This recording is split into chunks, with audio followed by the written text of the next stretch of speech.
चंद्र ग्रहण में सूतक 9 घंटे पहले लगता है जब स्पर्श होता है ग्रहण का।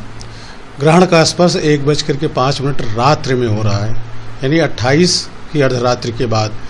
तो 9 घंटे पहले अर्थात 4:05 से सूतक लग जाएगा। इस बार सूतक में एक समस्या आ रही है कि शरद पूर्णिमा में जो लोग खीर बनाते हैं अमृत पान के लिए, उसमें सूतक के कारण उसके बनाने में और उसके संरक्षण में और ग्रहण के नीचे रखने में दिक्कतें महसूस हो रही हैं।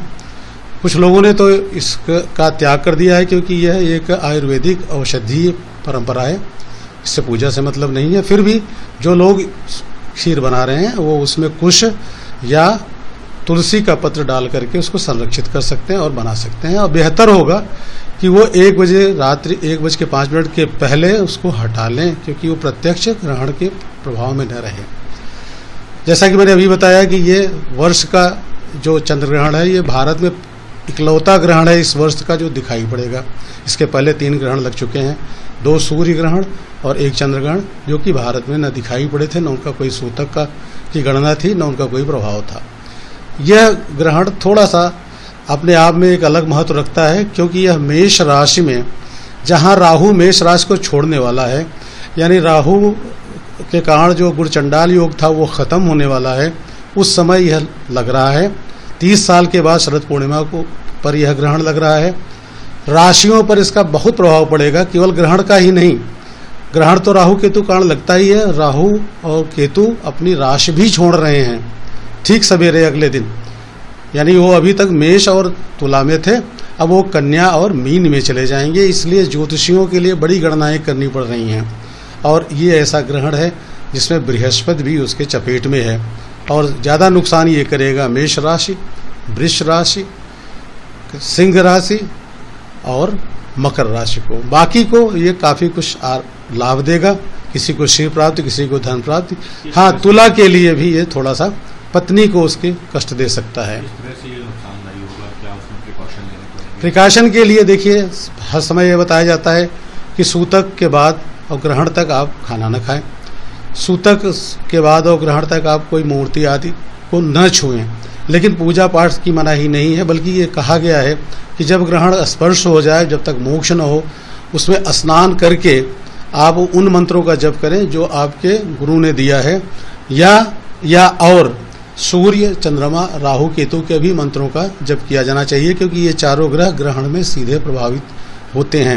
इस बीच कोई तेज धार वाला हथियार नहीं छूना चाहिए, और कोई भी मनोरंजन का कार्य, यहाँ तक कि पति पत्नी के जो बीच जो कृत्य होते हैं वो नहीं करना चाहिए। जागरण करना चाहिए, भोजन नहीं करना चाहिए, जल नहीं पीना चाहिए।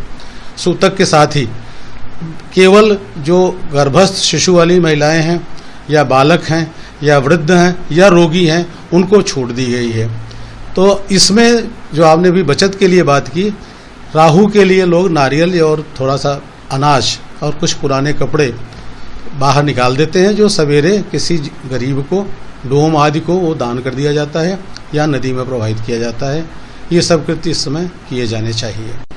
सूर्य ग्रहण के समय, यद्यपि दिन में सूर्य ग्रहण जब लगता है तभी प्रभावी होता है, फिर भी अगर दिन में लगा हुआ है तो अलग अलग जनपदों में, अलग अलग क्षेत्रों में उसका समय अलग होता है। परंतु चंद्रमा जब दिखाई पड़ता है तो पूरा ग्रहण लगता है।